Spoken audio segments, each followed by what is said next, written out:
mais uma vez estamos aqui com mais um episódio do nosso podcast Inclusão Atípica. E mais uma vez com Juliana, né? Nossa parceira, mãe e hoje presidente do Conselho de Mães Atípicas aqui do estado. Ela vai poder contar para a gente o que é isso, o que significa, qual é a proposta. E nós temos também a oportunidade de receber aqui o Alípio, que é estudante de fonoaudiologia, autista e que conheci recentemente e a gente franqueou o convite para ele estar aqui e contar um pouco da sua experiência, da sua vivência, até ele chegar a ser um estudante de fonoaudiologia, certo? E conosco também Natália, mãe atípica, uma das mães que são assistidas lá no Instituto TEA, Juliana também é com os seus filhos, e que viveu uma experiência agora recente, que com certeza nenhum pai, nenhuma mãe gostaria de vivenciar com os seus filhos. Ela vai poder também não só falar desse episódio, como também a gente vai discutir sobre algumas temáticas aqui e a gente vai poder cada um dar a sua contribuição, tá bom? Vamos começar ouvindo Juliana, ela que já tem presença, né, o cadeira cativa aqui nessa bancada, para ela poder se apresentar e falar um pouco dessa proposta aí do Conselho de Mães. Juliana, mãe de 2 TEA, autista também, diagnóstico tardio, e eu recebi a proposta de ser presidente do Conselho de Mães pelo Dr. Wellington, que eu abracei de imediato, não foi uma coisa que eu tive que pensar, porque eu me posicionei desde o início ali que eu descobri o diagnóstico do meu primeiro filho, a falar sobre, a defender. E aí então veio o segundo filho.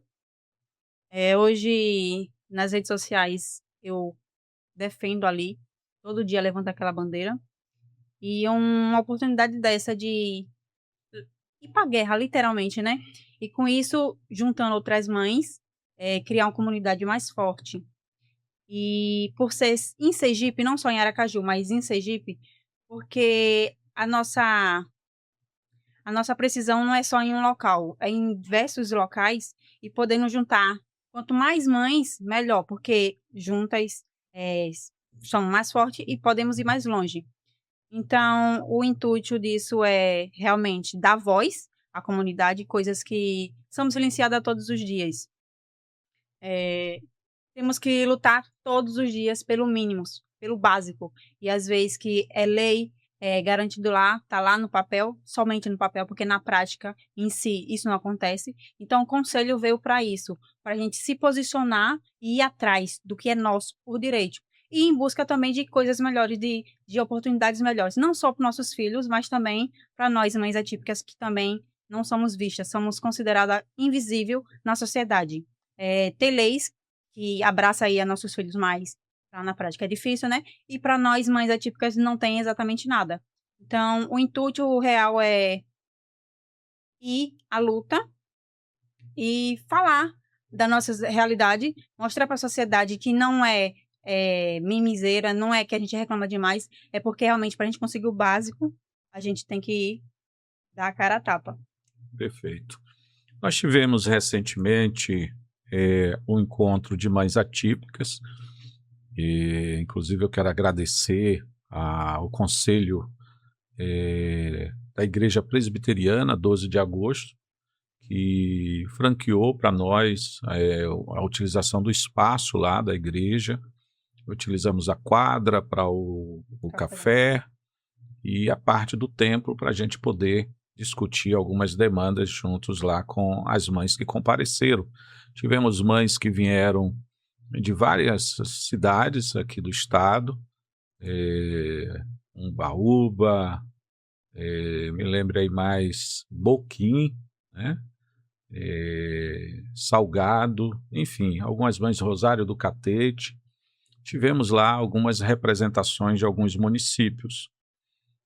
Quando a gente pensa na proposta do Conselho de Mães, e esse é um projeto antigo, desde que a gente iniciou o Instituto, E apesar da proposta do Conselho estar, né, sendo incubada ali né, sendo o Instituto TEA como uma incubadora, como uma instituição que está dando o pontapé inicial, orientando, conduzindo,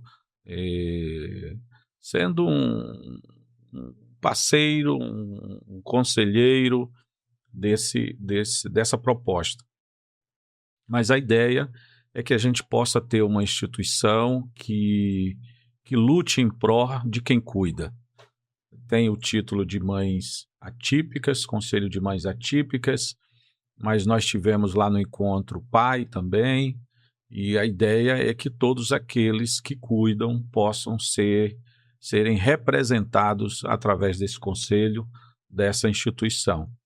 Nós temos a proposta de criar a Casa da Mãe Atípica, e aí Juliana, como presidente do conselho, vai poder estar diretamente responsável por essa instituição, por essa casa, onde toda a estrutura que hoje a gente tem no Instituto TEA voltada para os filhos, a gente possa também ter essa estrutura voltada para quem cuida. Quando a gente fala de mães atípicas, é porque o número maior são de mães, né? E a maioria mães solo, porque mais de 80% das mães atípicas elas são abandonadas pelos seus companheiros logo após o diagnóstico do filho, né? Enfim, então quando a criança nasce, se descobre que é autista, e aí não é característica da maioria dos homens aguentar esse rojão que vocês, mulheres, aguentam, não é verdade? Então a ideia é essa, é a gente ter uma estrutura que possa pensar no acolhimento de vocês, né? Tem vó, hoje mesmo atendi uma vozinha lá, tias, né? Enfim. Então a ideia é essa instituição, essa casa, dar esse suporte, ser uma casa de acolhimento, onde a gente possa buscar profissionais voluntários para cuidar de fato de vocês, né? Se fala muito da carga, da sobrecarga que as mães atípicas enfrentam, e não se tem ainda nenhuma estrutura pensada nas mães atípicas, certo? Nós não temos leis, não temos políticas públicas ainda pensando em vocês. Então, a ideia do Conselho é juntar vocês, mães atípicas, vocês cuidadoras, vocês que estão na linha de frente, né, que sobe e desce em pró, né, do cuidado dos seus filhos, de terapias, enfim.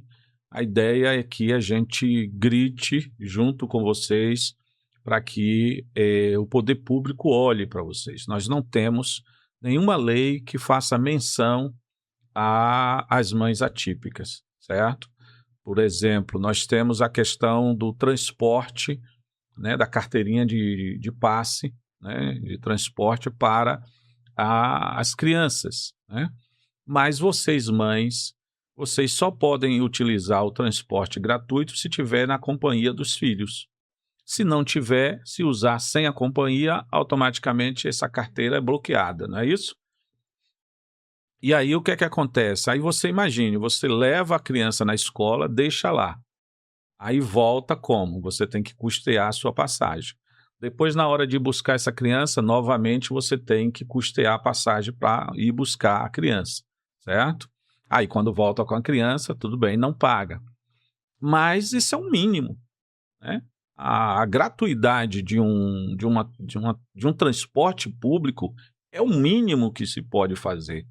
Veja que a gente, no período de algumas festas, no período eleitoral, as prefeituras, né, especialmente Aracaju, liberam o transporte gratuito, certo? Tem várias ocasiões que a gente já viu, né, ser liberado o transporte de forma gratuita para todo mundo, né? Então, não existe nenhuma política pública ainda voltada para as mães. E um ponto que me chamou muito a atenção e que não me gerou indignação, não me gerou revolta, mas é um ponto que a gente precisa destacar, né? Nós vimos recentemente que no HU em Lagarto, em Aracaju, o Hospital Universitário tem um ambulatório específico para atender pessoas trans. Essas pessoas são imbuídas de direito? São cidadãos do mesmo jeito. Mas eu, particularmente, não vejo uma vulnerabilidade a nível de nenhum tipo de comorbidade, nenhum tipo de CID que justifique essa necessidade. Eu, particularmente, na minha observação, certo?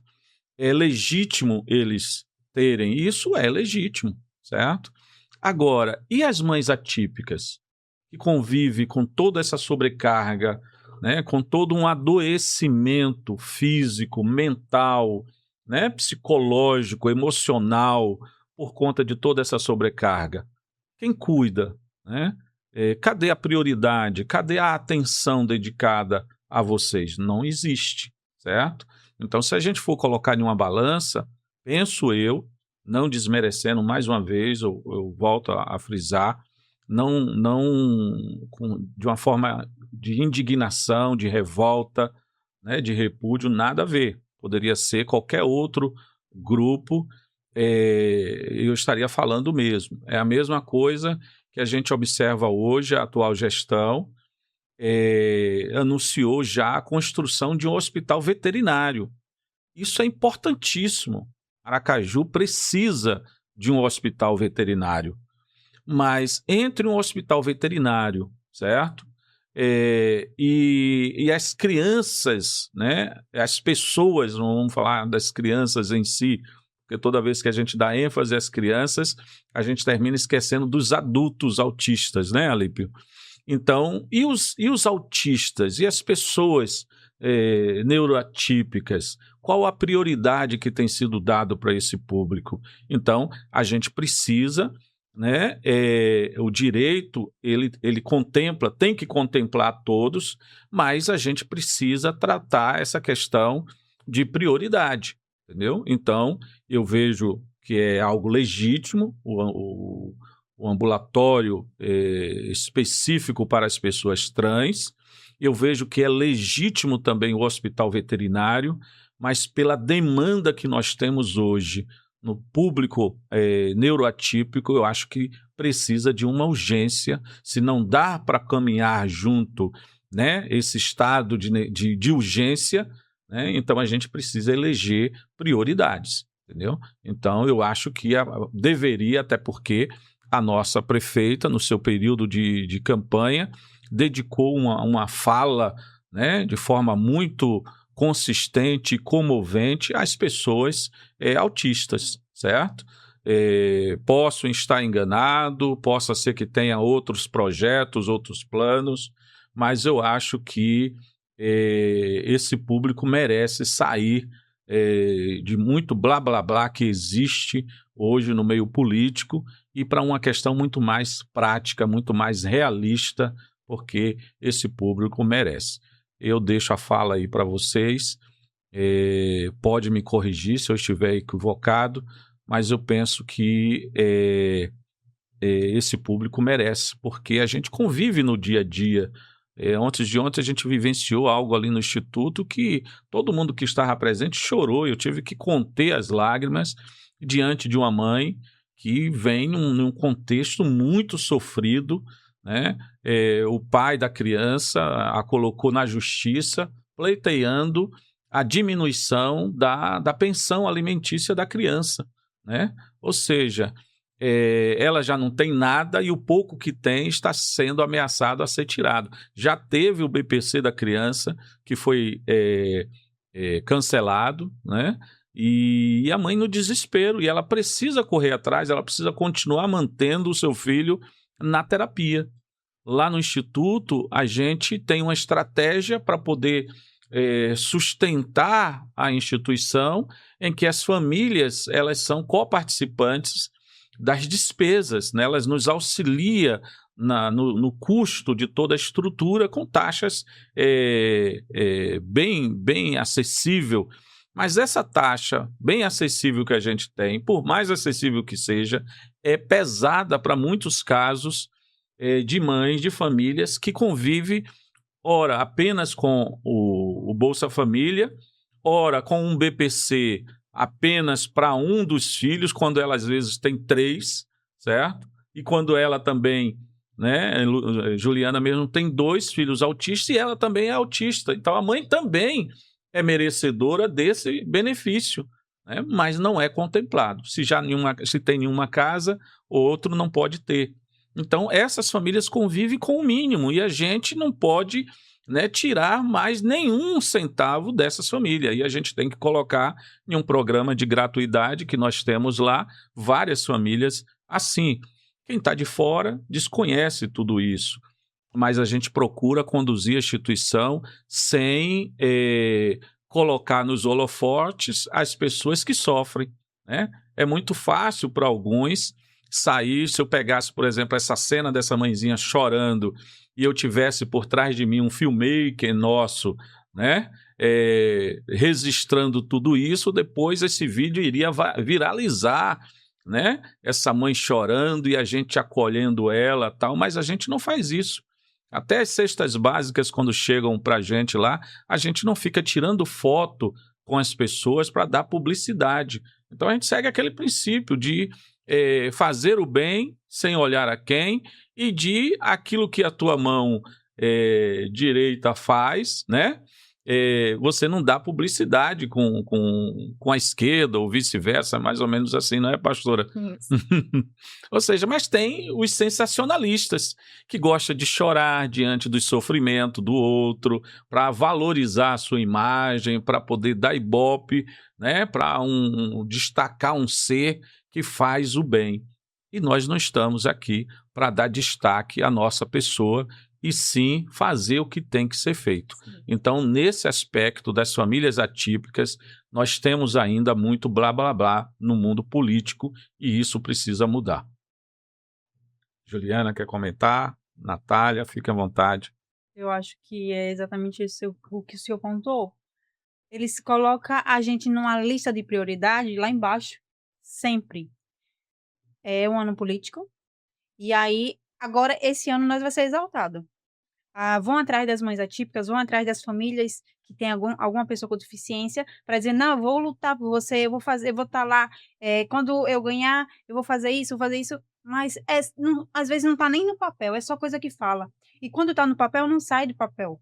Nós, depois que eles ganham, são esquecidos, literalmente esquecidos, e as leis que tem, que já são existentes, eles tentam mudar de alguma forma para, no lugar de nos ajudar, nos prejudicar. Igual, teve a lei agora do laudo permanente. Eu achei uma coisa que poderia ser comemorada. Mas eu, como mãe, como é que eu vou comemorar uma coisa, um laudo permanente? Beleza. Eu não vou precisar mais provar que meu filho é autista. Sendo que uns meses atrás eu fui chamada para reavaliação para provar que meu filho continua sendo autista. Então, é uma palhaçada. Aí, sendo que o ano passado foi aprovada uma lei que não ia ter mais reavaliação. E aí eu fui chamada mesmo com essa lei já existindo. E agora uma outra dizendo que o laudo é permanente. Tá, mas e aí? Eu quero ver na prática. Na prática, tudo é muito difícil de acontecer. E aí é o questionamento que nós, mães atípicas, temos. Toda vez para a gente ter acesso à lei, a gente vai precisar levantar a voz, a gente vai precisar levantar o dedo? É o mínimo que pedimos. É o mínimo. Nós temos uma sobrecarga tão grande, a gente é silenciada todos os dias, e às vezes a gente só queria ir lá na escola ter acesso, o que é por lei da nossa criança, mas não temos. Então toda vez a gente tem que estar se desgastando. Já basta as demandas de levar para terapia, consulta, escola, tudo, e aí a gente tem que estar se desgastando mais ainda para ir buscar atrás do mínimo. Muitas mães estão tão cansadas que elas acabam desistindo disso. Os filhos não têm acompanhamento na sala de aula com a profissional adequada, os filhos não têm acesso ao benefício, que é deles por lei, os filhos não têm acesso ao transporte público, que é uma coisa que deveria ser o mínimo.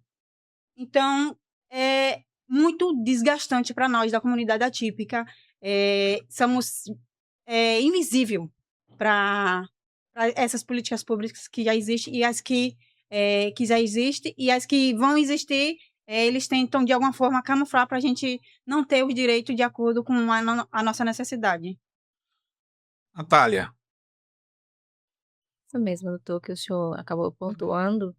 E eu estava até refrisando para algumas mães atípicas que realmente é um tempo de eleição e eu gostaria de ter uma voz de uma mãe que nos representasse, mas de uma mãe que verdadeiramente vive o que é ser uma mãe atípica, presenciou todo esse trajetória, porque tem pessoas lá que diz que vai representar, mas não sabe o que é uma vivência atípica, não sabe o que é uma realidade atípica.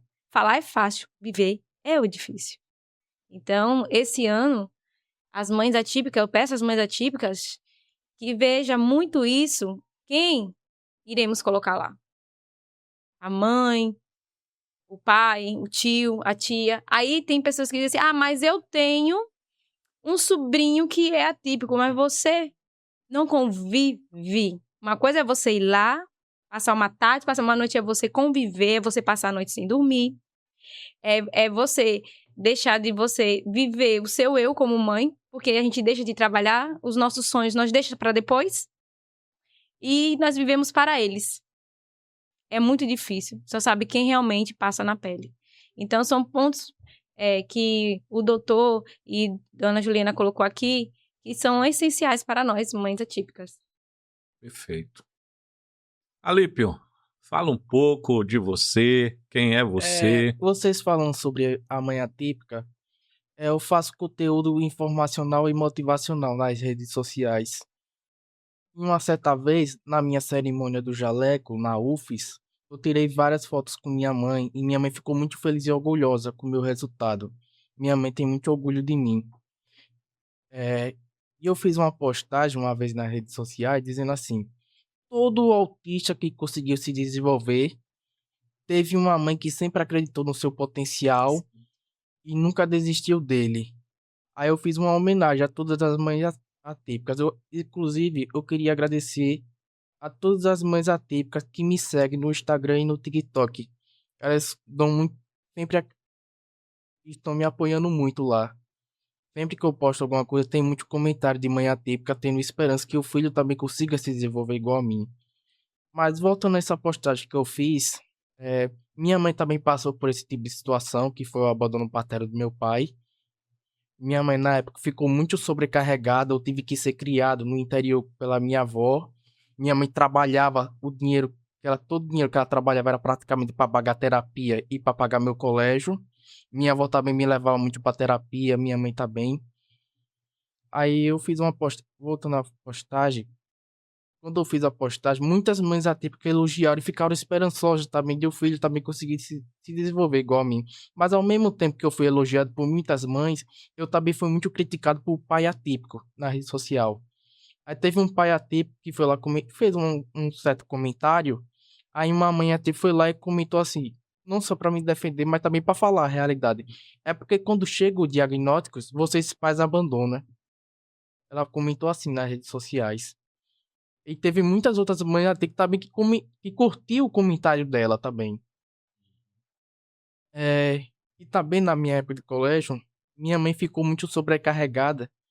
E minha mãe teve que brigar muito com professores e diretores na época de colégio. E a mãe atípica, muitas vezes, é até mesmo xingada por professores e diretores. Minha mãe entrou com ação judicial contra o diretor na época de colégio. E o diretor não tinha um pingo de respeito por mim na sala de aula. Aconteceu coisas comigo na sala de aula que eu não posso falar aqui, porque qualquer coisa que envolva nessas plataformas, YouTube, TikTok, Instagram, qualquer coisa que envolva violência contra a criança não pode ser falado. Então isso, não quero falar sobre isso. Aí minha mãe entrou com ação judicial contra o diretor. Graças a Deus, na época de escola foi que eu tive somente uma única professora que me ajudou também. E sobre minha mãe, eu fui criado no interior de Malhador, no interior aqui de Sergipe, pela minha avó, dos 6 até os 16 anos. Eu fiquei nessa cidade. Eu estudei lá em um colégio particular dos 7 até os 16 anos. E eu não conseguia me desenvolver nesse colégio, porque tinha muita perseguição de professores. É, e também,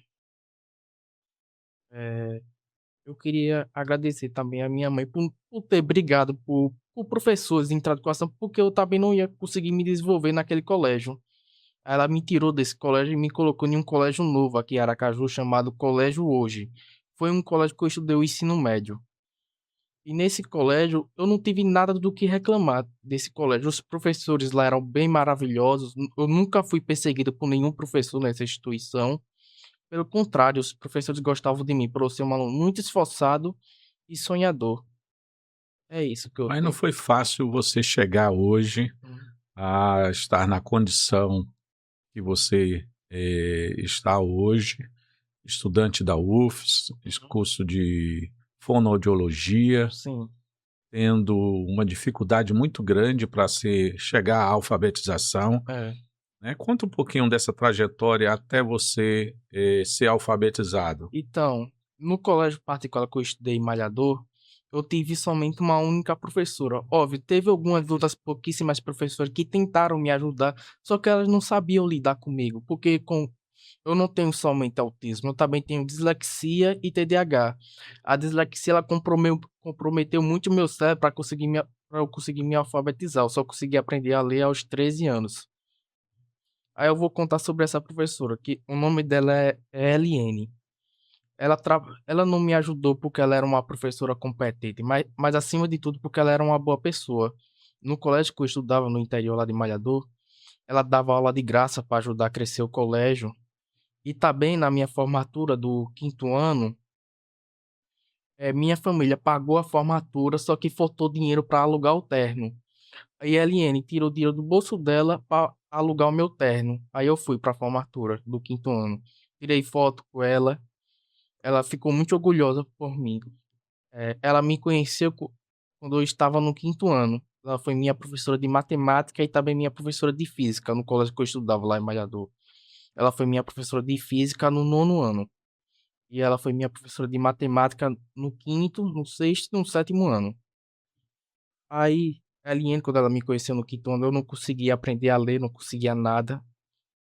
Aí ela teve, diferente dos outros professores, ela teve muita empatia pela minha condição e, e ela conversou com o diretor do colégio, pediu para que me passasse para o 6º ano.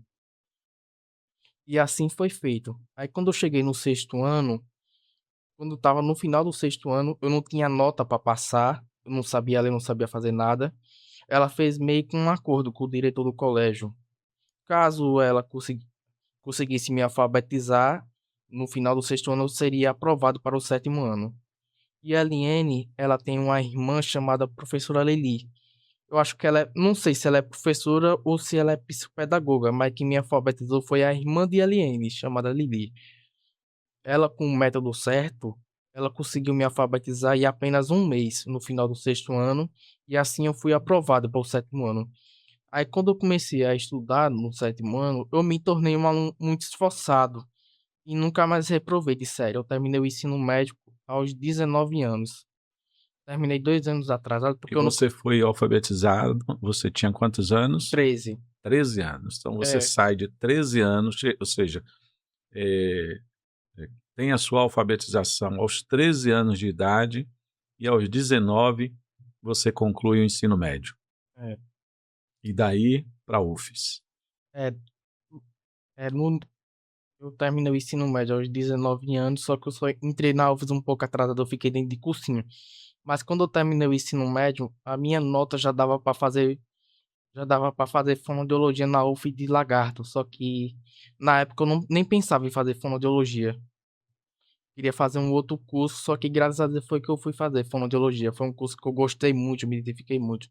Já gostava do curso, eu fui muito para fono quando era criança. Aí nada mais justo que agora eu me tornasse fonoaudiólogo também, para ir ajudar outras pessoas que têm a mesma condição que eu.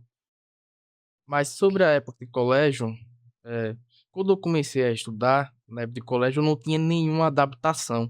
Tinha professores que diziam assim, nós não vamos dar uma hora de prova para você porque você só vai ter isso no Enem. Você não vai ter isso em nenhum outro lugar. Aí eles não faziam nenhum tipo de adaptação para mim na sala. Aí eu tinha que estudar muito para conseguir tirar nota. A minha média na época de colégio era só média, eu não conseguia A única matéria que eu era realmente bom era em matemática. Eu tirava 9, 10 na prova de matemática. O resto eu só ficava na média, era 6, 7. A maioria era 6. Só que para isso eu estudava muito. Minha família reclamava muitas vezes comigo porque eu tomo duas medicações pesadas para autismo. Eu tomo Neuleptil e amitriptilina, que são medicações para autismo, para me fazer dormir. Aí o que é que eu fazia na época de colégio? Eu ficava estudando, eu não tomava essa medicação, virava uma garrafa inteira de café à noite, tomava café, ficava a noite inteira estudando, estudando, no- e ia pro colégio à tarde ainda morrendo de sono, para prestar atenção. E os professores, tipo, meio que não faziam nenhum tipo de adaptação para me ajudar. Eu tinha que me esforçar muito. E o pior, que eu ficando sem tomar minha medicação de autismo, e ainda mais tomando café, isso piorava a minha estereotipia. Eu ficava muito agitado. Uhum. Que história interessante, viu? E como foi para você no Enem? Como foi a experiência no Enem? Qual foi a sua nota na redação? É, no, Na minha nota da redação, eu tirei 900 pontos na redação do Enem, sendo que eu aprendi ali aos 13 anos. Só que eu digo que o Enem tem muita exclusão para o autista e também para quem tem dislexia e TDAH. Só que eu digo que a prova do Enem não foi uma prova feita para nós. Por quê? O último Enem que eu fiz, a- no Enem 2000, eu acho que foi o 2024. Foi o 2024. Os 2 dias que eu fiz a prova, eu saí da prova com muita dor de cabeça e com muito cansaço. Eu cheguei em casa vomitando, tomei remédio para dor de cabeça, só que não adiantou. Aí eu fui direto dormir, porque a prova do Enem é uma prova de resistência muito forte. E isso arrebenta com quem tem dislexia e autismo, a prova do Enem. Uhum. Você superou tudo É, isso. superei, consegui passar na prova. Foi uma prova muito cansativa, mas eu consegui fazer a prova. E como é que você vê isso hoje, você estando agora na universidade? Como é que eh, você falou da importância da fonoaudiologia pelo fato da sua experiência de ir muito ao fono, e você então entende que seria justo você também ser um profissional da área para ajudar outras pessoas, Então, né? porque eu tive várias dificuldades com cada minha condição. Quando eu tinha 7 anos, eu precisei tomar remédio para dormir, porque eu não conseguia dormir à noite. Eu tinha muita dificuldade. Mesmo tomando remédio, eu não conseguia dormir. Aos 13 anos foi que eu iniciei o tratamento com Neuleptil e amitriptilina, que são duas medicações muito fortes para autismo. Foi que eu consegui dormir. Aos 3 anos de idade, eu não falava, eu só comecei a falar aos 3 anos, fala bastante comprometida, somente minha mãe me entendia. É, Já teve até aconteceu uma vez um negocinho dentro de casa que minha mãe nunca mais quis me deixar com nenhuma babá dentro de casa. E minha mãe contratou uma babá, aí chegou minha tia. pra- Chegou minha tia que ela tinha ido visitar minha avó. Aí aconteceu um negócio com a babá lá dentro de casa que minha mãe comunicou, minha tia comunicou a minha mãe e minha mãe nunca mais me deixou com o babá dentro de casa. É, e também eu aprendi a ler aos 13 anos também, por causa da minha condição. E hoje o que é que você E eu era diria para outros jovens autistas que estão enfrentando essa situação, a mesma condição que você É, enfrenta, e eu, para as di, mães desses autistas? eu diria, tipo, para todos os autistas, para eles terem muita determinação e resiliência. Porque na UFES, eu sofri alguns preconceitos na UFES, mas foi bem pouco. Ruim mesmo foi na época de colégio. Eu era chamado das piores coisas possíveis na época de colégio. É, tive que enfrentar. Eu acho que para o autista é mais fácil ele conseguir se formar na Universidade Federal do que ele conseguir passar nela. Eu acho que a parte mais difícil é conseguir passar, porque a maioria dos professores da educação do Brasil não estão preparados para receber a gente. Eu me lembro muito, eu sofria muito bullying no colégio. Os meus colegas, eles não encrencavam comigo porque eu era somente sonhador, mas sim porque eu era um aluno muito esforçado. E foi no bullying, principalmente quando eu estava no 9º ano, que eu percebi as maldades das pessoas em um famoso ditado que existe. Eu acho que vocês também conhecem, é assim: eles querem te ver bem, mas nunca melhor do que eles. Ninguém odeia e detesta o fraco. E eu percebi esse ditado com o bullying que meus colegas faziam comigo. Por quê? Meus colegas, tipo, por verem que eu era um aluno muito esforçado e por verem a dificuldade que eu tinha, e eles, tipo, por serem alunos normais e não querer e não conseguir, tipo, passar, saber que não vai conseguir passar em um curso concorrido, eles começaram a fazer um bullying extremamente pesado comigo na sala de aula. Eu era chamado, na época de colégio, de retardado e de doente mental pelos meus colegas. E o pior é que eu não, nem tinha como eu reclamar, tipo, com os diretores, porque os próprios diretores faziam chacota comigo na sala de aula. E também, é, sobre isso, graças a Deus foi que eu saí daquele colégio lá em Malhador, que eu fui muito perseguido por professores na época de colégio. Você tinha me relatado no nosso primeiro encontro que você ouviu muito, principalmente de professores, de que você nunca chegaria a lugar nenhum. Eu ouvi muito isso. Wellington, doutor Wellington, você que é psicólogo, você deve saber muito bem que tem um trabalho na psicologia que ele pode ser utilizado tanto por pessoas com dislexia, mas eu acho que isso daí tem a ver mais com o autismo. Porque tem um trabalho que ele é supérfluo, é caro de fazer, e ele também é algo muito bom para o autista. Que eu acho que legal o autista todo dia ele acordar com um quadro que tem que é um quadro muito bonito e que tem metas escritas e fotos que representam os objetivos. Uhum. Porque esse quadro, uma vez fui na casa de uma professora de apoio que eu tinha lá em Maio, mostrar esse quadro a ela. Aí uma vez quando eu saí da casa dela, eu fui para uma sorveteria.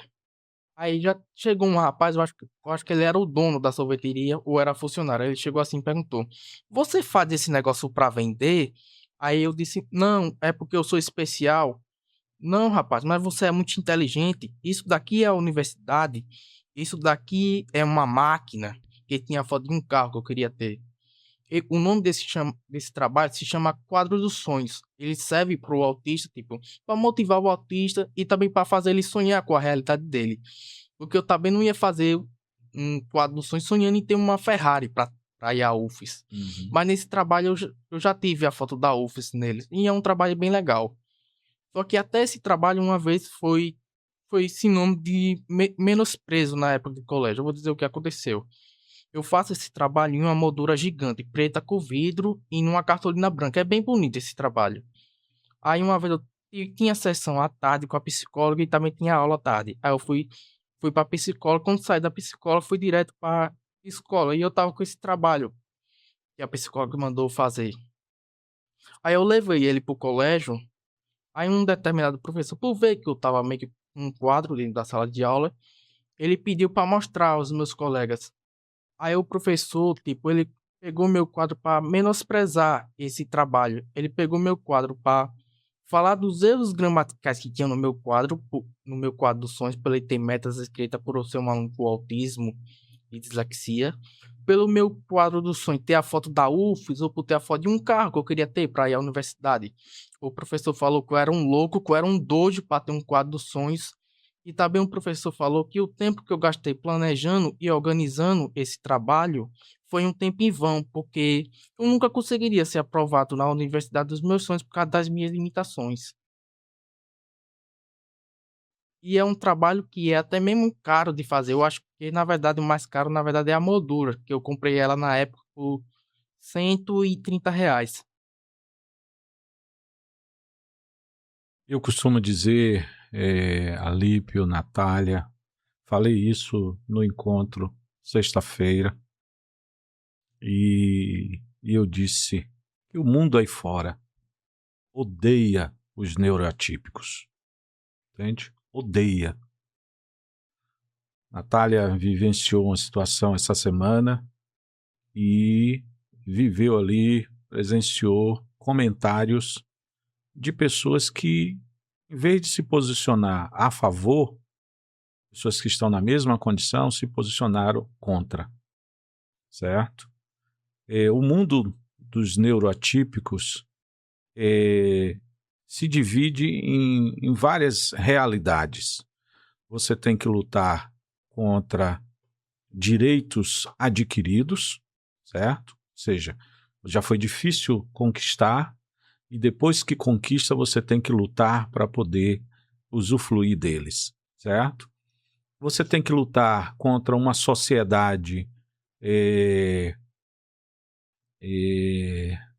perversa, uma sociedade perversa, entende? Não é todo, não estou generalizando, a gente encontra nessa sociedade pessoas boas. Você encontrou a professora Eliane, né? Ela encontrou a irmã dela, né? Que também foi uma ponte para a sua vida, para você chegar onde você chegou. Enfim, então a gente encontra pessoas boas, mas na maioria são pessoas perversas. A internet, esses últimos dias, não fala outra coisa a não ser, pelo menos, a internet, né, dos neuroatípicos, certo? É quem dão visibilidade a isso. É a fala de uma diretora, né? Uma fala totalmente equivocada, mas é a fala dentro do contexto dela, dentro da realidade dela, dentro da percepção dela, certo? Então, Juliana compartilhou, eu compartilhei também o vídeo. Eu não consigo entender pessoas que chegam a ponto de dizer para você, como foi dito, que você não iria chegar a lugar nenhum por conta das suas limitações, e pessoas que chegam a um contexto de ser diretora de uma escola, a pessoa estudou, a pessoa se graduou, né? E fala tanta asneira, tanta besteira como essa diretora falou nas redes sociais, né? Sobre como foi o termo? A doença da moda? Doença da moda. Se referindo ao autismo. E agora, né, teve um outro vídeo, acho que é uma mãe, uma pessoa falando, né, também de forma pejorativa acerca dos autistas. Ou seja, é tanta barbaridade que a gente escuta.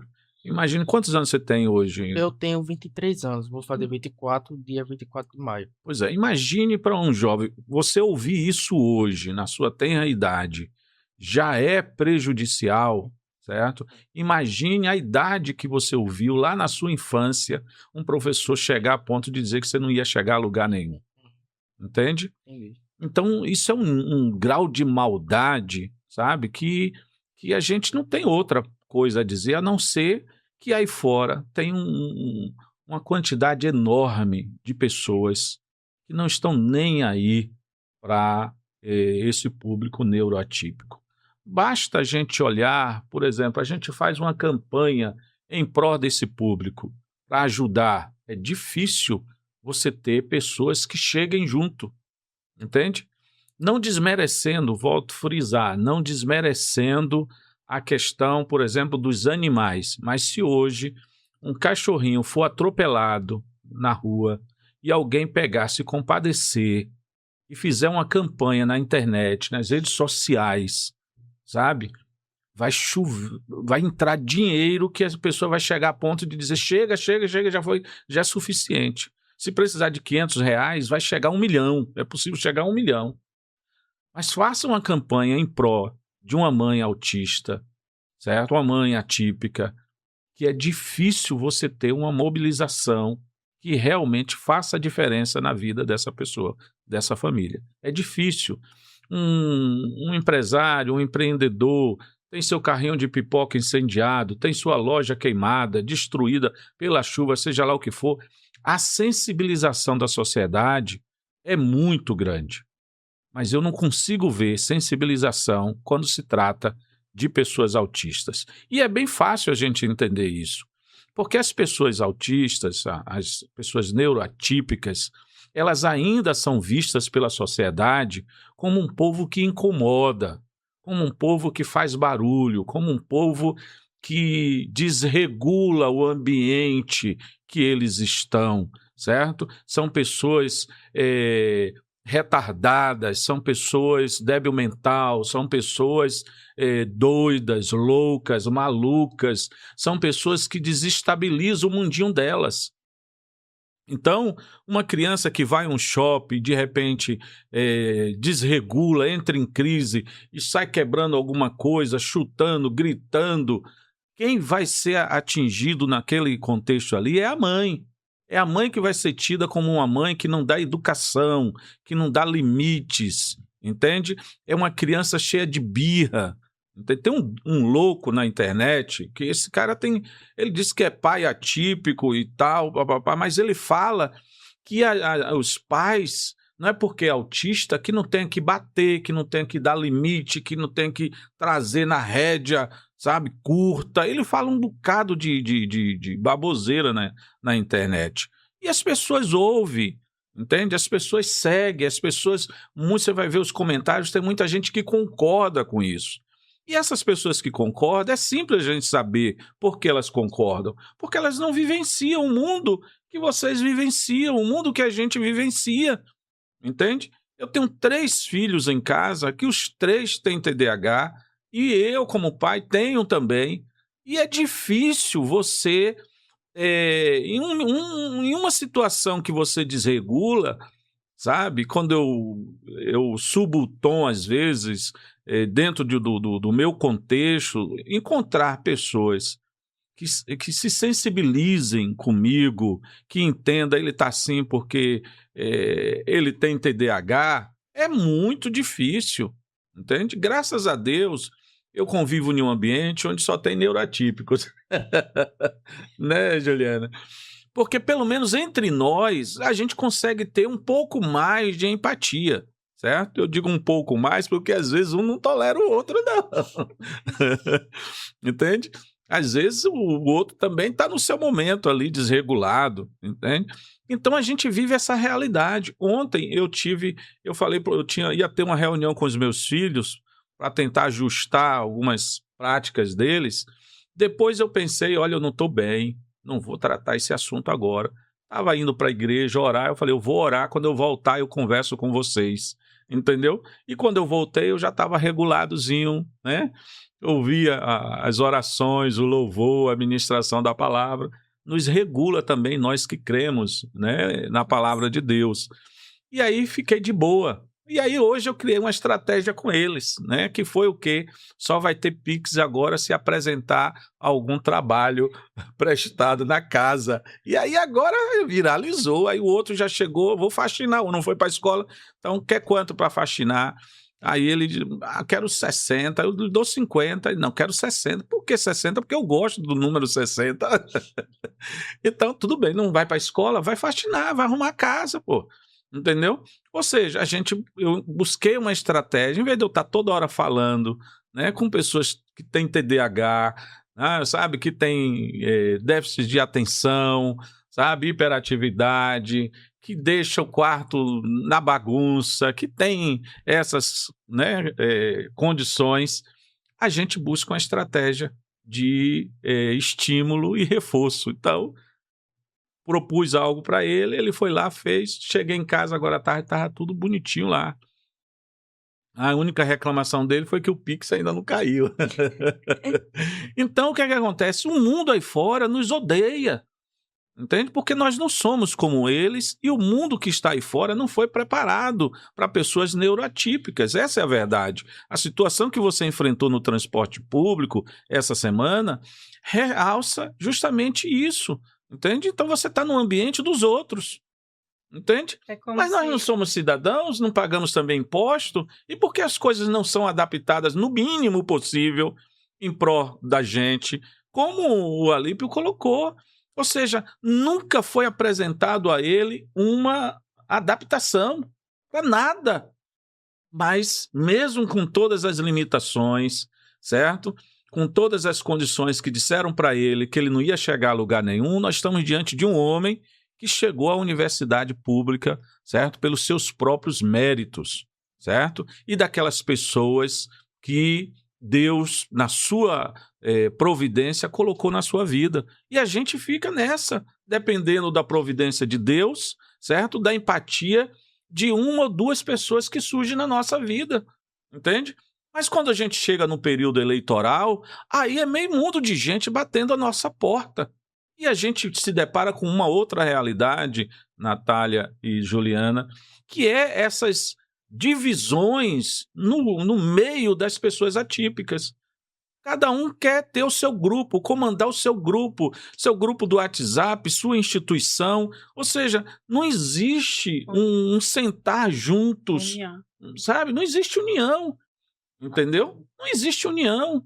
Nós temos hoje a Casa do Autista, criada há 3 anos, né? Nós estamos completando agora dia 2 de abril, e aí surge uma nova Casa do Autista, ou seja, não há parceria, não há aquela coisa de chegar junto e dizer, opa, vamos somar com você, entende? Eu nunca recebi visita de nenhum, eu já fui a outras instituições e venho fazendo esse trabalho de abrir ou ajudar grupos de mães atípicas no estado e fora do estado. Ontem, 11h30 da noite, eu recebi uma mensagem de uma mãe desesperada. Sabe aonde? No Amazonas. Ela está há 5 anos lutando para ter uma consulta com um neuropediatra. Sua filha tem 5 anos. E o que eu posso fazer pela senhora? Ela me consiga uma consulta com um neuropediatra. E eu falei para ela que iria tentar, de todas as maneiras, para conseguir uma consulta online com algum profissional aqui no estado. Veja, ela está lá no Amazonas, entendeu? De lá, em Manaus, uma vez, um tempo, uma família queria mudar para Aracaju. A gente tentou fazer até uma logística, ajudar para ela vir de lá para cá.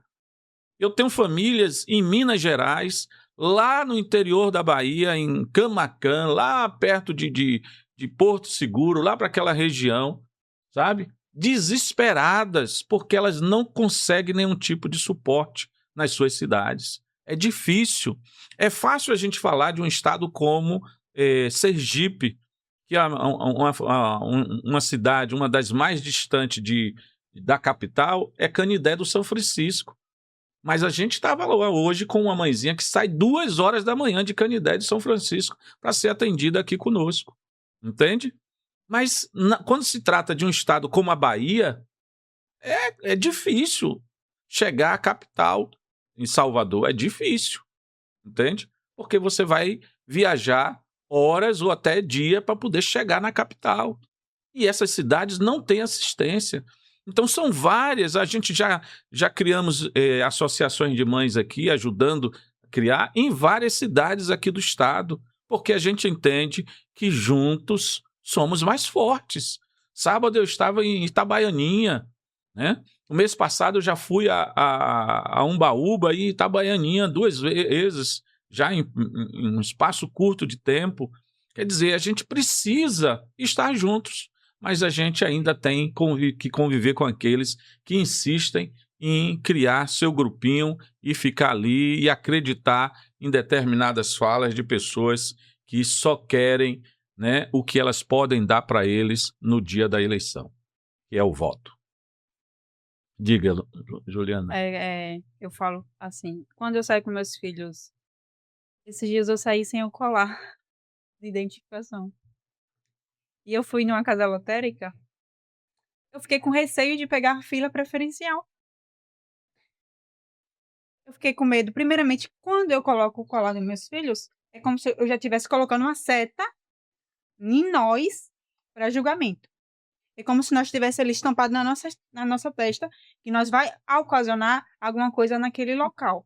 Que nós vai ser motivo de alguma discussão ou algo do tipo. É como se nós fosse alvo a todo tempo. E aí eu esqueci de colocar o cordão e eu peguei a fila normal. E aí o meu filho, o pequeno, desregulou. Eu botei ele no colo, ele é pesado, ele tem 18 quilos.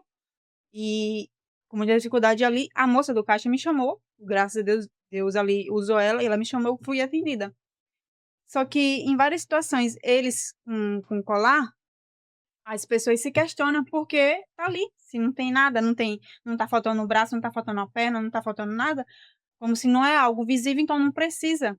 E além da gente ter a prioridade, a gente não é prioridade, ou preferencial, é prioridade. Só que a gente não tem isso na prática. E todos os locais que a gente vai com as crianças, é tudo muito difícil, porque exatamente o mundo não está adaptado. O mundo não é para E o nem quer se neurotípico. adaptar. E não quer. A gente tira com base, por exemplo, a gente tem a questão sobre a lei sobre a questão da perturbação do sossego. É o ponto de maior ocorrência no CIOSP, certo?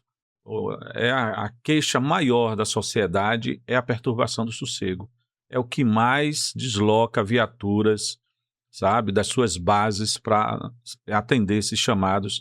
São vizinhos com os paredões, com os seus sons no final de semana, não deixando as pessoas descansar. Mas a polícia chega, adverte e tal. Tem pessoas que preferem perder o aparelho, entendeu? Do que se adaptar à realidade do outro. Essa é a situação. Mas, enfim, Natália, conta. Acho que você vai ter que voltar de novo, viu? Porque a hora passa, a gente se empolga, o tempo voa, certo? Mas você viveu uma situação desastrosa que desregulou seus filhos, você enquanto mãe. Conta pra gente, nosso tempo já foi, mas forma breve pra gente registrar isso aqui. Então, eu tava indo da psiquiatra com meus 3 filhos, juntamente com meu esposo, e quando chegou no terminal, foi de uma forma bem reduzida.